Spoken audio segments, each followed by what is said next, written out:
Thank you, Father. As usual, these introductions get a little exaggerated. I need to make 2 quick points.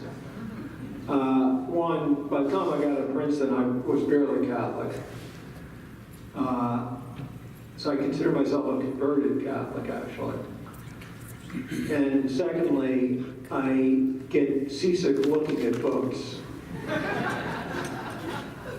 This will become important when I tell you about my little wife who's with me today. She always comes with me because she fills in all the mistakes I make when I'm done. So she'll be talking for a few minutes when I'm done talking about the mission. But we got off the plane and everyone asked me, well, Steve, what are you talking about? I said, well, I'm talking about the mission in New York. And she says, well, are you sure? I said, yeah. She goes, did you talk to Father Lena? I said, well, Mary did. She made the arrangements. And she said, well, have you looked at the schedule? And I said, no, I didn't look at the schedule. Oh, God. She goes, you have a schedule? I'm sure it's in here somewhere. So I'm going through my briefcase, and my dutiful assistant, Mary, has put a schedule in there. And there at the 8:30 or 8:45 slot, it says marriage. Steve Auth, marriage. And she goes, see? I told you. They want you to talk about marriage. I go, sweetheart, I'm talking to, like, this is like the most well-formed Reverend Christie section in the country. I can't possibly be dragging me down from New York to talk to them about marriage. It doesn't make any sense. She goes, it says it right here. So I asked the Uber driver, Daniel, I said, Daniel, do you know anything about marriage? And, you know, I got my notepad out, and he goes, well, I can tell you what not to do. I said, well, give me an example. He said, well, okay, for example, my wife this week secretly went to get Botox treatments in her lips to get rid of the wrinkles. I didn't know where she'd gone. When she came back, I asked her if she'd been through 2 rounds with Mike Tyson. I said, okay, that is not going to help me. So in a panic, I called up Teddy. Teddy, what am I talking about here? He goes, I go, is it marriage? He goes, no, it's definitely not marriage. I said, okay, that one. Good news, it's not about marriage. He goes, it's about sailing.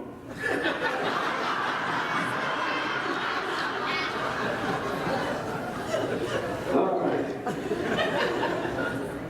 And I do want to, before I get into the presentation, and I had a clicker, but I've now lost it. Is it on the table over there? Thank you, sir. But before I get into that, I want to talk quickly about calling, because I did, once I talked to Teddy about jibs and sails and starboard winds and all this stuff, but I realized that this is a little bit about, you know, conversion maybe, right? So I just wanted to make a few comments from a converted Catholic. And you'll see this in the talk about the mission, but a few things. One is that faith is not an endpoint. It's a journey. So we're not trying to get to, there's no perfect Catholic or perfect endpoint. We're all on a journey, and P.S., those journeys have highs and lows, peaks and valleys. This, for all of us in the room, this weekend's probably a peak, you know, you get charged up. But there will be dark points too. And, you know, what I found in my own faith journey is it's just important to understand you're going to have low points, but you want the, you know, ideally the low points are higher than the last low point. You know, it's like a rising stock chart. And it's important to kind of get back up when you have those low points and get back into the game. And I would say one other thing is, like, I wrote down 3 things that helped me on my own faith journey for what it's worth. And maybe, as I like to say to Father John, you know, one conversion's good, but I've had multiple conversion experiences, really, in that faith journey. I'm kind of a remedial case. But where I've had them, I would say, is 3 things. One is triduums. And I'm sure all of you have gone to a triduum, or maybe if you haven't had a chance to do one, I would do it, because there you really experience the mercy of Christ. And I think to understand his love for us, you have to have that sense deep sense of what that mercy is. The second is prayer. Prayer is communication, and a healthy prayer life is a very good way to, it's the only way to draw close to the Lord. So I would say that's the second. And then the third is the topic of my presentation today, which is mission. All that holiness, if you will, that you get out of triduums, out of retreats, out of weekends like this, out of prayer, is in a way a little bit fruitless if you don't take it into the streets and make it a mission. And importantly, in terms of your relationship with the Lord, at least for me, when you experience the power of working with Him in a mission, and you see the awesomeness of His effect on people through you, that is a conversion experience for the missionary. So really encourage you to take the energy you have here on this weekend and take it out into the street. So we're going to go through this. I call this presentation the heart of a missionary, because I think it is a little bit, in a way, about that. And, there's a few points here. I'm going to ask my assistant to bring up my blue folder. Thank you, sweetie, because I can't read these slides, and I don't have them memorized.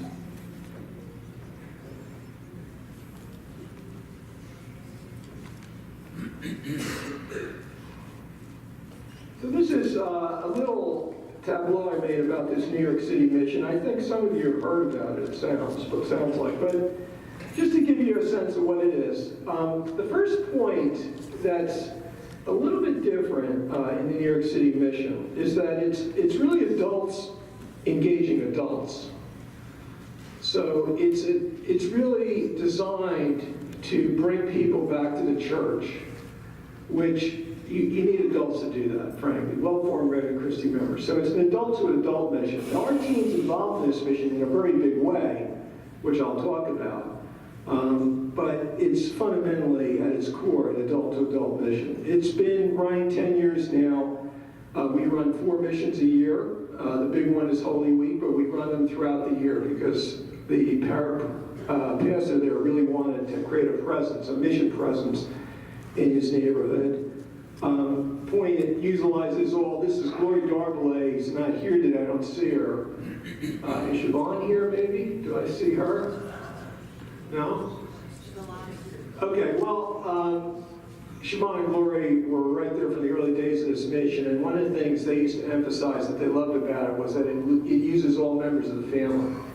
The Reverend Christie adults, the teen groups, which were so strong with the brothers, the consecrated women, and of course the priests.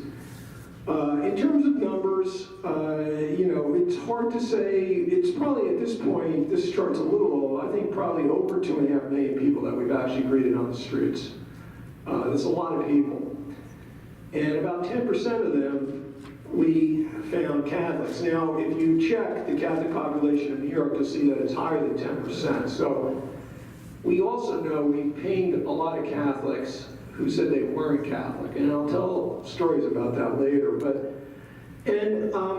what's really interesting is of that group, once we get a Catholic and engage them in a dialogue, it's a long trip to get one, but once we get one, we find around 25% of them actually go into the church, and many of them get their first confession since First Holy Communion. And it's a conversion experience for them, actually. So I'll talk more about that in a moment. So why the streets? The first is, in today's society, more than ever, this is where they are. They're not coming into the churches. Or if they are, they're dropping in for Sunday Mass at Easter, maybe Christmas. But they're out on the streets. So if you want to find people that are falling away from the faith, the best way to find them is out on the streets, or maybe in the malls if you're in an Atlanta context. The second is, what I find is that there are a lot of programs that we designed as Reverend Christie to bring people back to the faith. And Father mentioned some of them tonight, Wine and Wisdom, 3 to Get Married, various programs, which are very effective in bringing people along. But you do find yourself getting into a kind of comfort zone with people, that you've gotten to come to these events and you're kind of waiting for them to get to that conversion point. And again, I think I always recommend get them to a retreat, maybe they'll get there. But sometimes it takes a long time, and sometimes it seems like it never gets anywhere. What's interesting about the street mission is that because of the relative anonymity of it, I mean, you're a perfect stranger. It's like going to confession. You know, if you got a really tough confession, you look for that priest that doesn't know you, kind of thing. It's the anonymity of it. With a few penetrating questions in a 15-minute encounter, you can go very deep with a soul. It's really pretty incredible. And suddenly, they have been carrying something around that they think is unforgivable, and they've fallen away from the faith, and they think they're hopeless, and the devil's got them by the tail, and he's dragging them down, basically. And suddenly, half an hour later, they emerge from the church, they realize the Lord still loves them, they've been forgiven, and they're just beaming with joy and crying, and they've had a conversion experience, in effect. And that can happen in a 15-minute encounter. And when you've done that a few times, it becomes almost addictive. And you to sit there with the being part of that with the Lord is one of the most exciting things I think we can do as regular Christian members.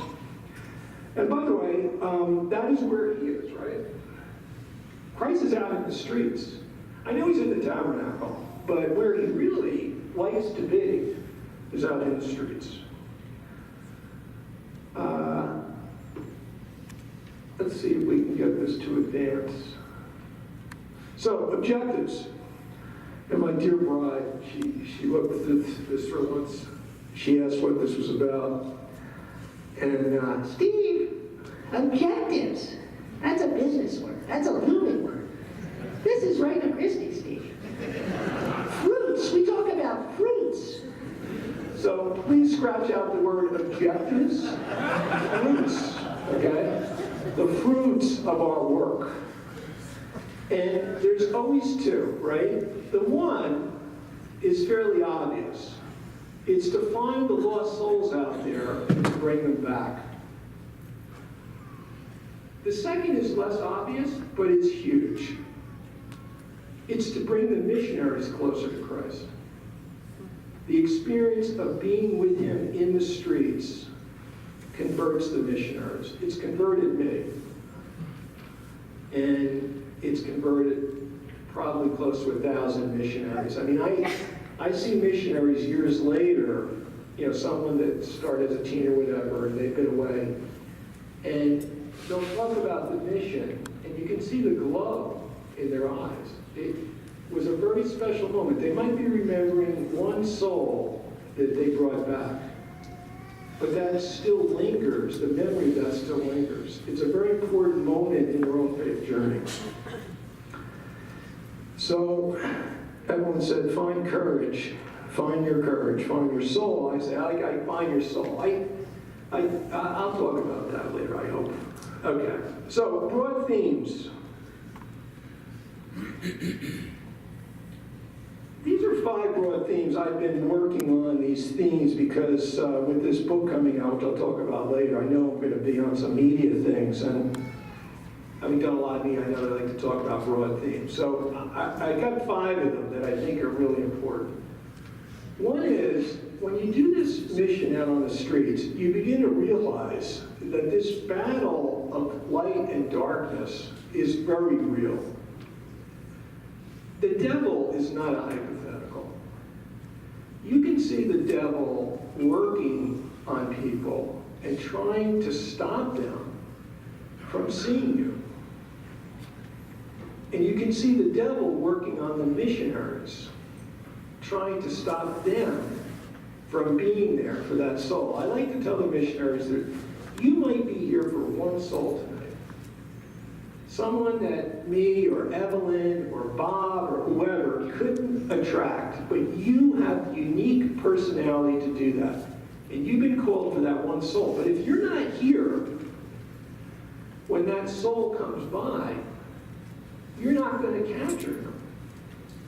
And I can assure you from experience that the devil literally is trying to distract you at that moment. Time for a break, get a cup of coffee, no one here is Catholic. And so perseverance is really important. But the battle of light and darkness, the stories, and some of them are in the book, of people literally being dragged into the darkness out of the light. I mean, in a very literal way, you can feel it. I can think of a young woman, her name was Anne, that we captured. I was standing on the corner. The flow, coming through in Soho is 10 people, 10 seconds. I mean, just flow, right? I'm in there, kind of in this crowd, overwhelmed, looking for Catholics. I'm in a situation like that, I'll say, any Catholics here? Catholics? And, but, one has to be very aware, right? So out of the corner of my eye, I see a young woman coming up the street. She sees me there, and she walks around the crowd. And I think to myself, she's Catholic. She's avoiding me. Catholics don't like to say, by the way, they don't like to say no. Almost whenever I don't know for sure, but we know so many instances of Catholics that have said no to us. They're not Catholic. And 10 or 15 minutes later, they come back to the street corner and say, I told you guys I wasn't Catholic. I really was. And we said, well, right there, you committed a sin. So, I don't know what else you've done, but you got to go to confession. But anyway, this young woman was trying to avoid that, or that's a sin of omission. Black. The Holy Spirit. The light changes red. And there's heavy car traffic. She can't get across the corner. So I work my way out of the crowd. I say, hey, Ann, I think you're Catholic. And she goes, well, I actually am, but I was trying to avoid you guys. Anyway, half an hour later, she comes out of the church in tears. And she comes up to me and hugs me and says, Steve, thank you for getting me. I mean, that's what this is about. We have to be out there.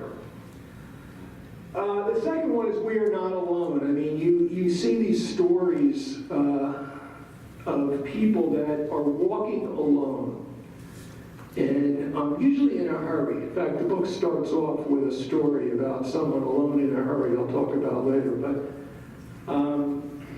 there's all these people out there that maybe even have a patina of happiness, but they're alone and in despair because they've cut themselves off from the Lord. And once you've done that, you're alone.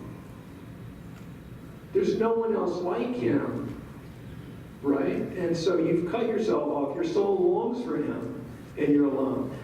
And then, of course, the missionaries come away. You're alone in many cases. We're out there on the streets by ourselves. We're getting pounded. On good days, 40-1 in New York. Bad days, 100. Cigars in the forehead. Bags of dog poops, whatever. But buying, obviously, the volume's good. Make it up on volume. Low price, make it up on volume. Walls need to be broken. There's a big theme in the mission in New York about walls. And in my mind, the image is, if you've ever been up to Old St. Patrick's Cathedral, it's surrounded by a 10-foot high wall. And it was literally, this is the original St. Patrick's Cathedral, built in the early 1800s. And the Irish immigrants had to build a wall. It was like a fortification because the New Yorkers didn't really want them, and they thought Catholicism was a cult, etc. You know some of the stories, maybe you've even seen the movie Gangs of New York. But in any case, there's this beautiful image, right, of this wall. And, well, on the one side, you have these people out on the streets that have, through the process of maybe at first a little minor infraction and then a rationalization, not so bad, and then a kind of worse infraction. It's sort of like David and Bathsheba, you know, gradually sliding down a slippery slope to the point that they do something that even they know is really bad. But by now, the devil's got them by the grip, and they built these walls. I can't go back. First, I don't need to go back, then I can't go back, and then he'll never forgive me. And so they built this wall around themselves, and they know it, and they want to, they can't figure out how to get over it. There's no door, or at least they don't think there is. The missionaries, us, we have our own wall. I mean, I saw this at the first mission. You know, we got out there, we were very disorganized at that time, had no idea really what we were doing. One of the priests told me, Steve, take some kids out, try to find the abortion clinic. You know, so where is this abortion clinic? There's no sign, abortion clinic, you know, I mean, and, you know, we have our own walls. I came back after about an hour, and there were all the missionaries huddled inside the wall, right, in the protective group. Oh, let's say our encounter teams. Isn't that a protected environment, right? And we need that. We need that to draw off of. But if that is it, we're building a wall. We're building a holy huddle. So this is what's happened in the society today. A lot of people have fallen away from the Lord and have built a wall, protecting themselves from him, they think. But they realize, maybe too late, they think, that they can't get back over. And the people still with him have built their own walls, and they're hiding behind that. And so these walls need to be broken. We need to break through and get out. And we need to help people get through the wall. And as Evelyn likes to say, the door is there. You just have to open it.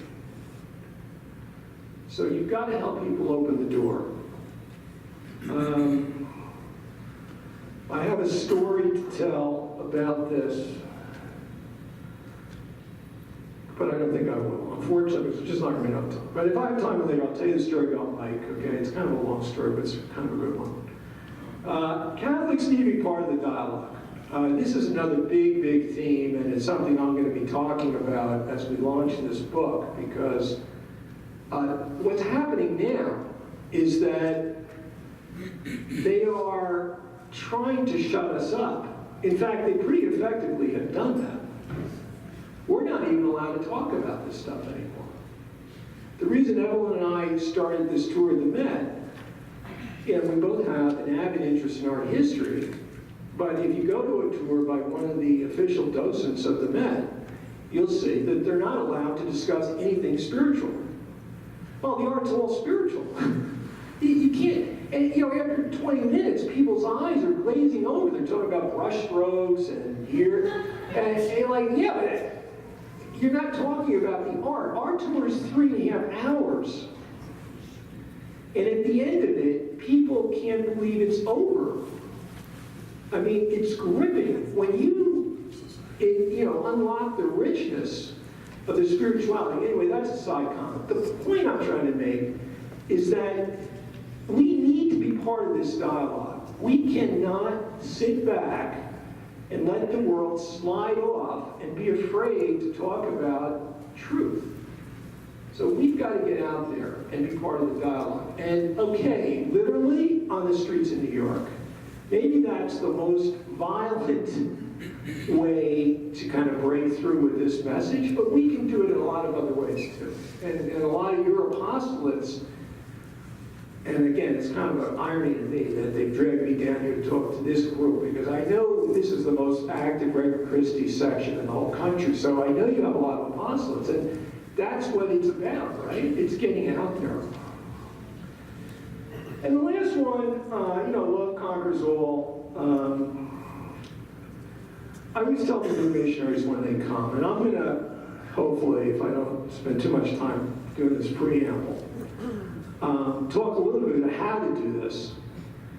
And they're always very anxious. And Evelyn and I developed this little training session. We're going to show, I'm going to do part of it soon, for the new missionaries. And even now some of the other movements in the city have asked us to train them, so we've been doing that. But, in a pinch, I just tell them, listen, love, don't think. Just love. Love them in. You can't argue them in anyway. And a missionary demonstrating his love or her love on the street is so compelling. We once had a Hindu monk standing on the corner, very mysteriously, and one of my fellow missionaries, right in Christie, Bob Infinger, he and I are out there, getting pounded, but also getting people to come into church. And after about 15 minutes, Hindus can they meditate for a long time, so it's no big deal for him to stand there for 15 minutes. But he came up to us, and he said, listen, I got to tell you guys something. I'm not Catholic, I'm actually a Hindu monk, but what I've observed is you love every single person in a very deep way that you meet, which we do. And he says, that's just really moving to me. So I say to people, love, don't think. It's the easiest way to get them in. You can ignore the rest of everything else I'm about to say. So this is a little chart here about the power of being invited back. Evelyn has told me I am not allowed to talk about any of the art in this presentation. She said it'll take too much time. So I am not going to do that. If you want to ask later about any given painting, I will give you a rundown of it. But you get the point here, right? The prodigal son returns. The Lord hugs him. In fact, we use this a lot with people.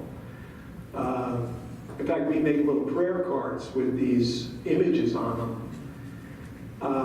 But this is one of our typical problems. He'll never take me back. You have no idea, Steve, what I've done. It's terrible. And we say, Psalm 139. Psalm 139, what's that? I said, well, let's read Psalm 139. Well, by the time they read Psalm 139, they realize, and if you don't know that psalm, write it down. But it's all about, Lord, you know me, you seek me, you penetrate my heart, you follow me everywhere, I can't escape you. He already knows everything you've done. This is not about that. This is about you going back to your Father and apologizing for all the terrible things you've done and asking for his forgiveness. And then he gives you a big hug. He's happy. He throws a feast. So don't be embarrassed. You're talking to God here. It's, the priest is in persona Christi. And there's so many people, having done this for 10 years, I can tell you, and I almost cry about it, there are so many people out there waiting for someone to grab them by the hand and just ask them to come back, help them over their wall. If we're not there, we can't be that person for them. This chart is, this is, again, a pretty well-formed Regnum Christi chapter, so I'm going to go through this quickly because this is sort of our charism, right? But this is about missionary heart and attitude. And my first point is answer the phone. Actually, that could be my only point. Just pick up the phone. He's calling, he's pinging you. Now, easy for me to say. This whole thing started, it was the middle of the financial crisis, the first one, 08, that's right, the second one, worse. I was in Pittsburgh, I just got in after a long, long day. It was 9 o'clock at night. Phone rings. Yes, sweetheart. Steve, I signed us up to do this mission in New York. I go, sweetheart, not now. No, sweet Steve, this is really important. We're going to do this. I go, what do you mean, do what? Do what? She goes, we're going to, do this mission. She know about missions. She did the missions in Mexico. I go, sweetheart, Mexico? The people are all Catholic. They're begging you to come to their house. The biggest problem is getting to all the houses. If you miss one, they get all upset with you. Like New York, they're going to be putting cigars out in our forehead all day long. What are you, crazy? How long have you been out there? For an hour? 2 hours? How long? 3 days, she says.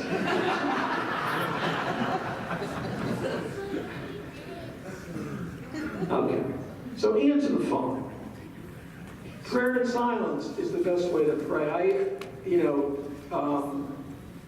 Really recommend it. And it's a good time of year, Holy Week, right? You do a triduum before you go on retreat. Fill yourself with the Holy Spirit. Get really connected with the Lord, because you need Him out there. Reconciliation, obviously.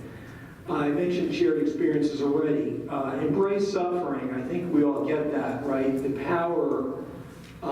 It becomes a meditation for us out on the street. Are you Catholic? No. Are you Catholic? No. Are you Catholic? No way, no how. Are you Catholic? Are you crazy? It becomes a meditation. And you embrace that. You're with Him on Calvary in some cases, in a small way.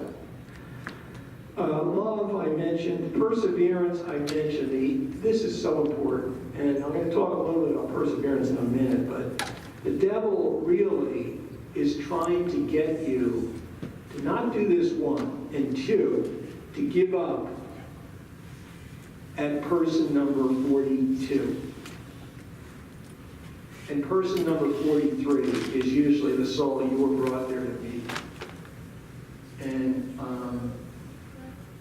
I almost cry when I come to a corner and I'm checking the corners out, trying to encourage people, and they're on a break or something. I'm thinking, we might have missed it tonight here, Humility is key, especially, I guess just about everywhere, but I must say in New York, one of the root sins of everyone there is pride. That's my root sin as well, right? But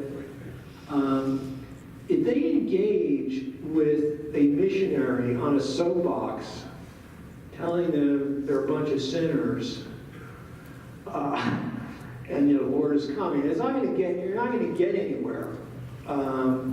But approached with an attitude of humility, it's actually, I'd say it's disarming to people. Dignity, this is another big one, but especially, again, in New York, but increasingly Atlanta, you have such a diverse set of lifestyles here, and people looking funny, if you will. Everyone likes to make sure I tone down what I say on this topic. But when you remember that each of these people you meet are sons and daughters of God, they're brothers and sisters, they have a special dignity. And when you treat people that way, it's incredible what you find out. I mean, we get people come by. I had a guy one day, he has a sign on, "Kill them all," on his shirt. We stop him. His name is Jesus, which, by the way, in the book just comes out Jesus. So we're talking to Jesus with this kill them all thing, or the Jewish guy who tells me, "You people, all you Catholics, want to just kill us." When you respond with dignity and treat that person with dignity, well, I'll tell you how the Jewish encounter ended up. The young man, turns out, hadn't been to his temple in 10 years. He had what he called a hole in his heart. He ended up promising he was going to pray for us missionaries and promising me he would go back to the temple that night. So when you respond with dignity and acknowledging the dignity of the other, it has a different impact. And the last one I want to say, and this is probably almost as important as love, is joy. It's no surprise that the Pope had his first encyclical on this topic. Because people think of Catholics as a bunch of miserable people dragging themselves through the mud. They got all these rules, confession, joy is something that's very, very special to people. And when they see the confidence that we have, that's joy. It's not happiness, it's joy. It's confidence in our place in the universe, in our relationship with God that creates that feeling. I have a slide here on perseverance. I just want to say that, perseverance, I'm not going to do this painting, the calling of St. Matthew. White knuckle approach, that's what we all attempted to do, just like grit our way through it. This does actually work if you're really strong, but unfortunately, you're drained of joy by the time your soul shows up. In fact, you're upset with him for having caused you to endure this agony for the last hour. The other way to do it is the Holy Spirit approach. So lean into the Holy Spirit, be with him. And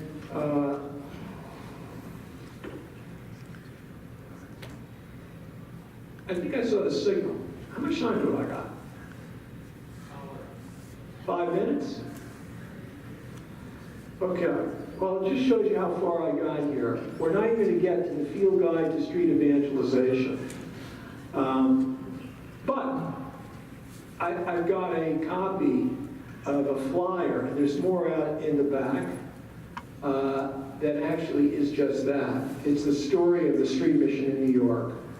Father Lino called it Delivered by Grace, which was the title of it all the way through the long process of writing this and getting it to the publisher. And then 2 weeks before we hit the print button, they come up with this. In fact, I realized later they were just abusing me with this Delivered by Grace thing. They come out with this thing, The Missionary of Wall Street. But after consulting with several priests, concluded, okay, this will probably get the message out, but it's putting my neck out there too, a little bit. I ran by the chairman of Federated, some of you know, Chris Donahue, to see how he would react to this. And he said to me, well, Steve, you know what happens to missionaries. I said, I think they usually end up dead. He says, well, that's half right. I said, what's the other half? He goes, they're tortured first. So the book is a work of love. It is a kind of love story.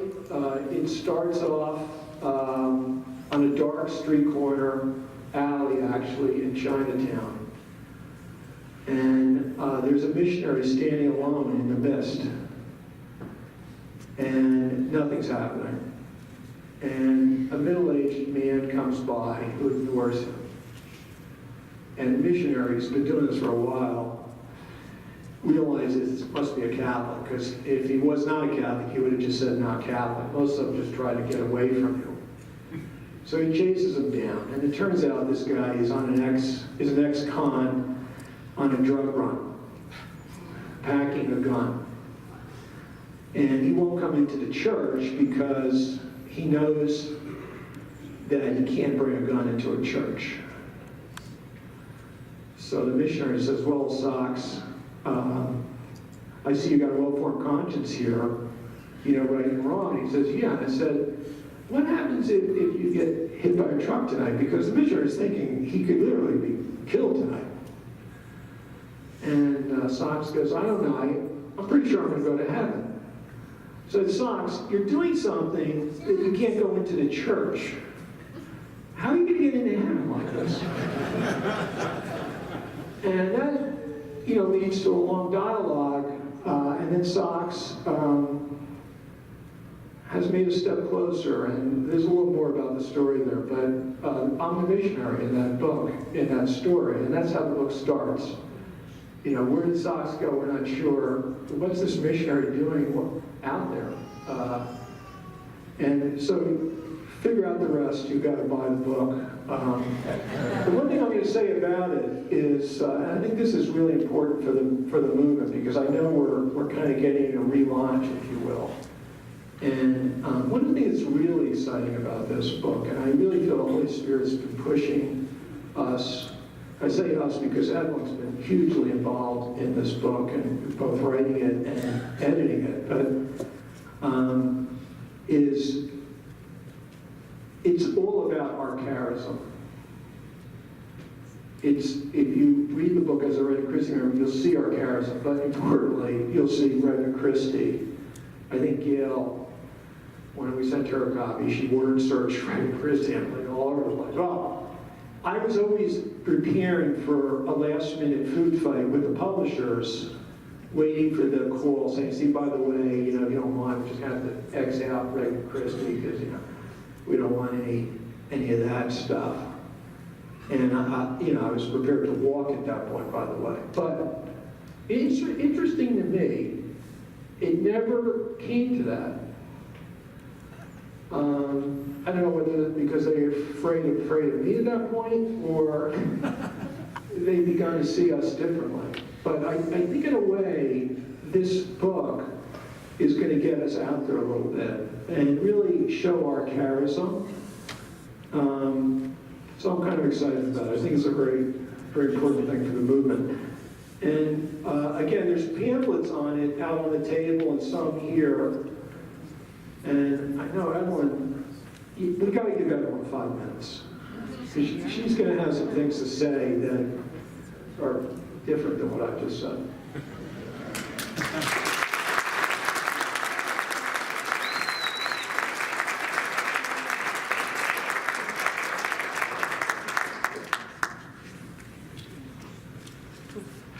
Actually, I think you did a good job, don't you think?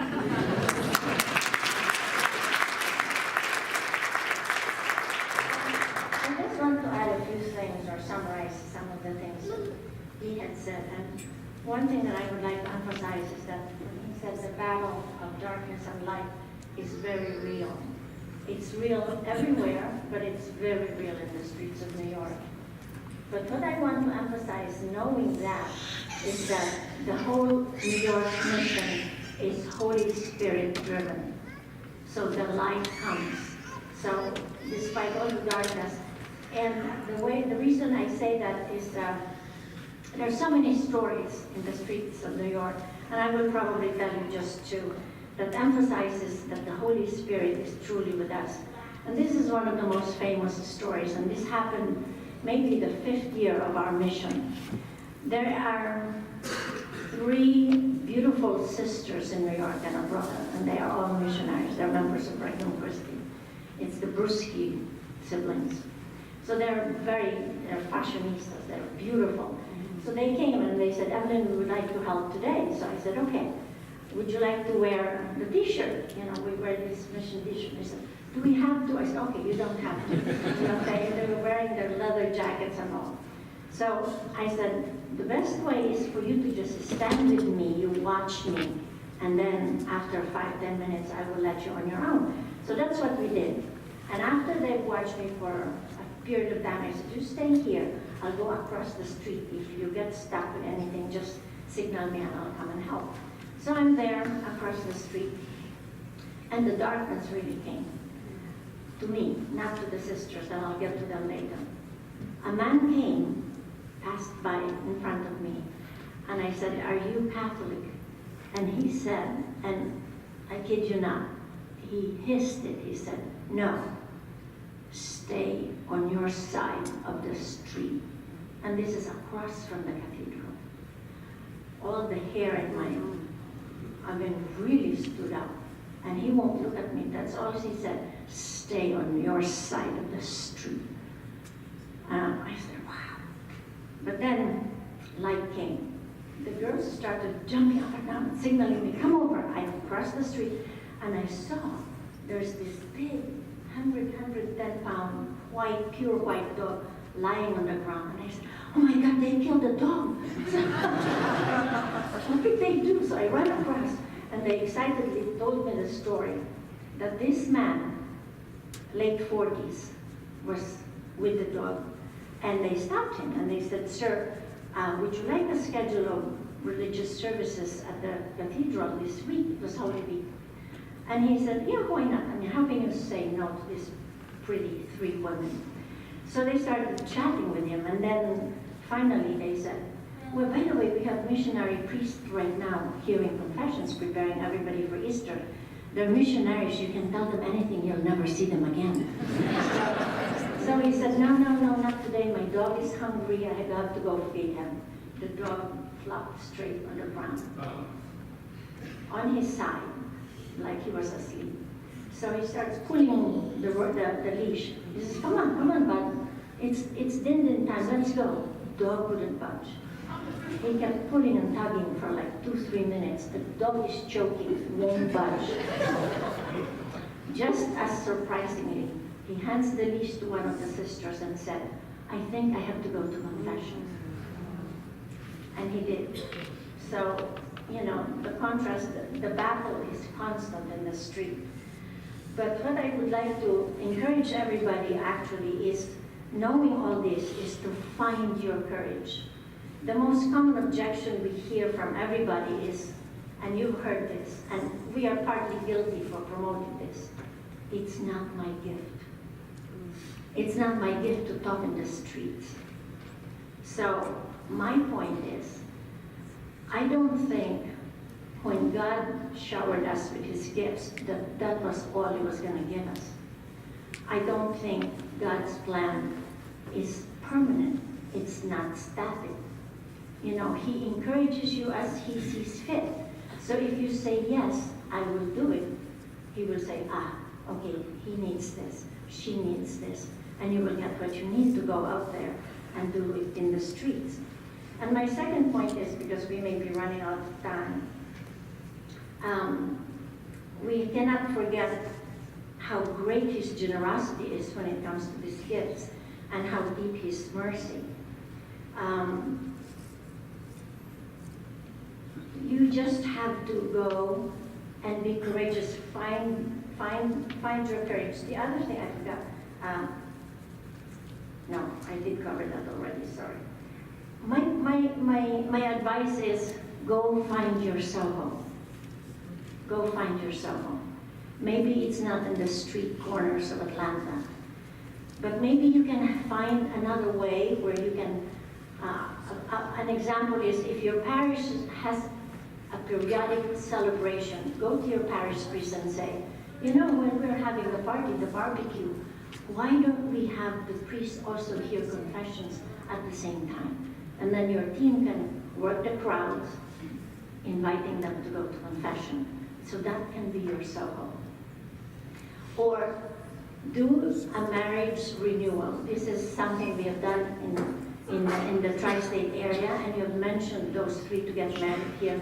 We have several marriage programs in New York, marriage renewal evenings. So it's a party, but the priest would do a marriage renewal right there.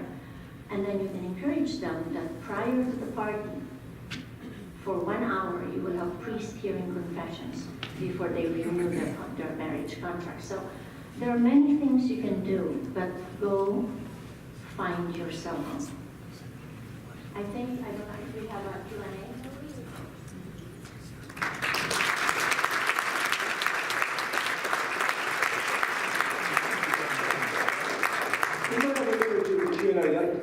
That was just one thing that I did get a chance to say, but I think it's very important, particularly this is a family retreat. And this is chapter 2 or 3 of the book, by the way, another plug, but shameless. You know, everyone does have different gifts, and if you organize the mission correctly, you can utilize all of them. And what we found in the streets of Soho, that it's very important to kind of organize people according to what they're good at. So, for instance, we use the teens who are very joyful and enthusiastic. But, perhaps not the ones that are going to go, 10 miles deep with someone on their spirituality, some 35-year-old hipster in Soho. But we use them around the perimeter of the parish. We also use the brothers that way. They soften people up. They witness Christian joy, and it gets people thinking. So that by the time they get to the center of the parish, where they find these Reverend Christie adults, they're already, the Holy Spirit's already had a chance to start working on them. And then, there's other stations we use prayer teams, like there's some people that are really good prayers, maybe, but don't want to get out. So the prayer team is hugely important. You can't do a mission without prayer. So we have a prayer team in the church. We have the gentle Reverend Christie women that Evelyn leads in the back to kind of bring people that last mile to the priest. So the whole family can be engaged here in these missions. You just organize yourselves well. And let's see if we can ask, I don't know if we have time, but if you want to shut us down, we can do that too. Questions? Yeah. Steve, when you're working with the men in your lumen circles, right? What do you think the secret is for keeping their interest and their attendance? And how are you able to grow the interest of men in the Regnum Christi in New York? We have, Teddy, because you and I talked a little bit of this after you've settled me down about the topic, but we have found in New York that Lumen is a little more effective with the men than Regnum Christi, frankly. I mean, I actually view Lumen as a kind of form of Regnum Christi. Obviously, if you're living a Regnum Christi life, you know that Lumen's a little bit lighter. The counter meetings are called circles, etc., and they're only once a month. But a lot of men are very, very busy, and it's just very hard to get them together.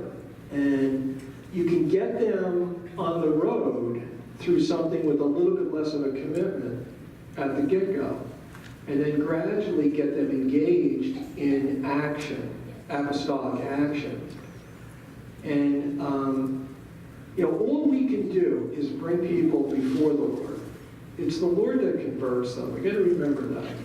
So I'm always trying to just get someone in a position for the Lord to touch them. Get the wives involved. Honestly,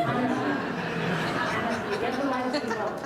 If the wives approve of their Lumen participation, it's a lot easier for them to say, tonight, honey, it's my leadership circle. Will you take care of the kids? I'll be gone for 2-3 hours. Get the wives involved. In fact, in Naples, we already started periodically, not every time, to have a couples leadership circle. Yes. When you put together your missionary team for Holy Week, how many people generally have? Well, we've had over 1,000 missionaries out there over the years, but the leadership team is about 6 people. And what we do is we accommodate people. So a lot of people can't commit to all of Holy Week, but the mission is all of Holy Week.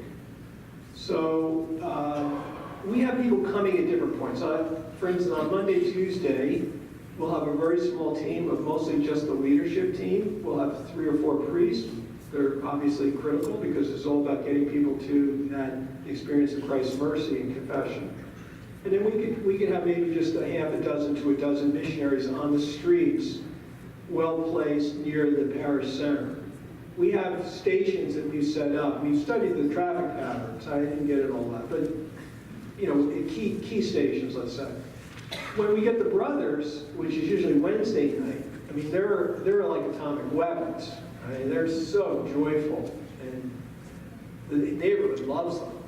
So we have them in all the peripheral stations around, and they just drive traffic to us. And we get a lot of very good conversion experiences that happen. And then the youth come in on Holy Thursday, and we use them on Thursday and on Friday. They're very effective. And then we have other Regnum Christi teams from around the area that come in. at different points. So we kind of try to use each group for what they can give us. I see a table of consecrated women over there. One thing that I can also probably suggest is you already have a youth mission. Start there, support them, and then just expand it. To me, that would be the quickest. They actually have already done that. Alex is going to talk about this in a minute, sweetie. These people are further along than we think. Yeah. Yes.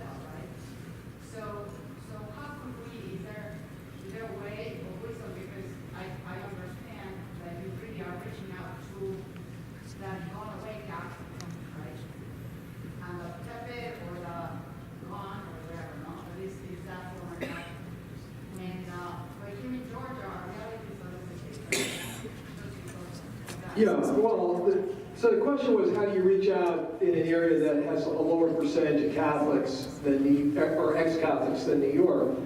A couple of points is, one, we're partly actually reaching out to a much broader audience. One of the things we're trying to do is convince people or witness to people Christian, Catholic joy and love.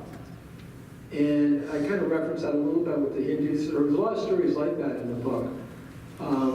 So kind of get into the cultural dialogue, because they think of us differently.